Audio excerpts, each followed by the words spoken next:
US President Donald Trump is set to meet Russian President Vladimir Putin this Friday in Alaska in a summit that has already sparked concern across Europe and Kiev. With Ukraine and European leaders largely sidelined, questions are mounting about what the meeting could mean for the future of the war in Ukraine and European security. We speak now to Dr. Terence McNamee, Global Affairs Specialist and Senior Fellow at the Montreal Institute of Global Security, that's in Canada, for his analysis. Dr. McNamee, thank you so much for joining us. How are you on this Thursday? Fine, thank you. Right. How significant is it that Ukraine and European leaders are not directly included in this Trump Putin meeting? Well, it's hugely significant, and I think it turns the meeting into more of a listening exercise. I think everyone is lowering expectations in terms of there to be change on the ground. There's a lot at stake for President Trump, but I think for President Putin, the fact that the meeting is occurring is already a win. I mean, this to some extent ends his isolation from the West. He can feel that he's sort of coming back into the international community to some extent. But the stakes are very high. But at the same time, I think expectations have been lowered. But as you mentioned, in terms of Europe and Ukraine, they're obviously on pins and needles because they don't want anything to be agreed in their absence. President Zelensky has warned against any talks about Ukraine without Ukraine being there. From a diplomatic standpoint, how damaging could this exclusion be?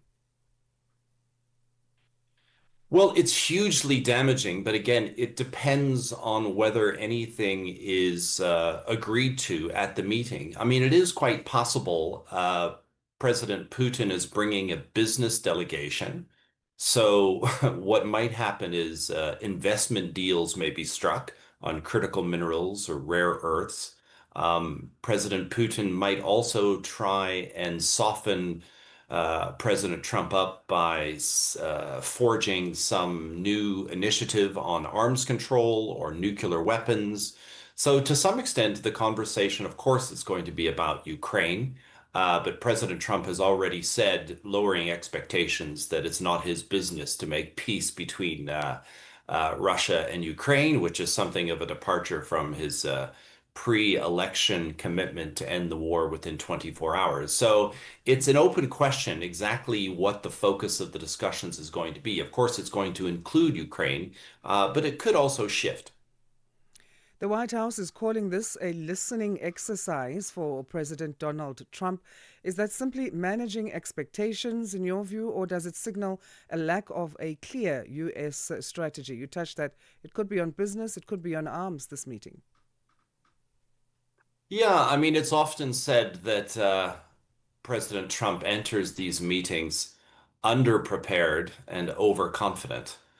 And I think on this particular occasion, his team is certainly reining him in because we have to remember that if he tries to forge some kind of land swap, say this idea of sacrificing parts of eastern Ukraine, part of the Donbass, one, Ukraine can't do that anyway as part of its constitution.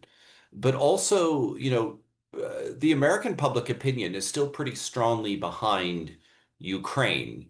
And Zelensky has proven himself quite a skillful communicator, going above and beyond Trump to the American people and to the US's traditional allies. So I think that's got to be a grave concern for President Trump.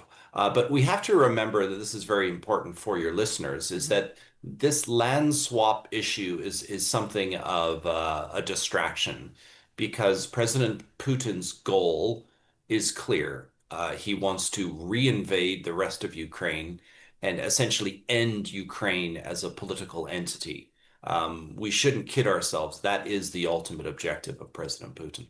And on that notion of land swaps, Kiev has already rejected it. Why do you think it's so controversial at this particular time?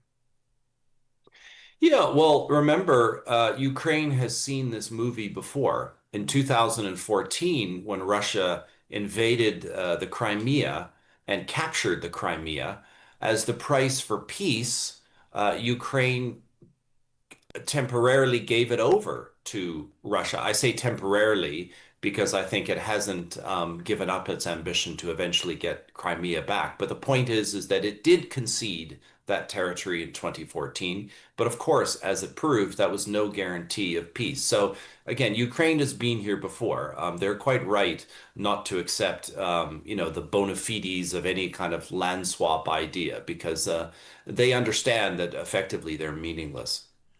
If this summit leads to a deal that locks in Russian territorial gains, what would the implications for European security be?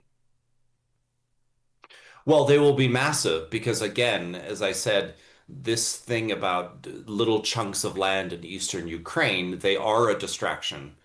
President Putin and Russia's ambition is to end the state of Ukraine, to take it over.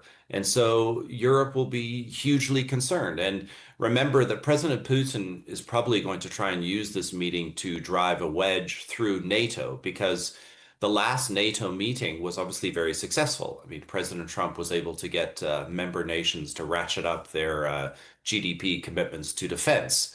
And so Putin sees that there's a kind of newfound unity or solidarity in NATO, and he would like to disrupt that.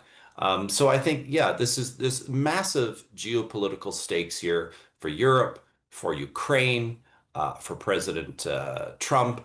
And I think the only person really here who mostly this is just an upside is President Putin.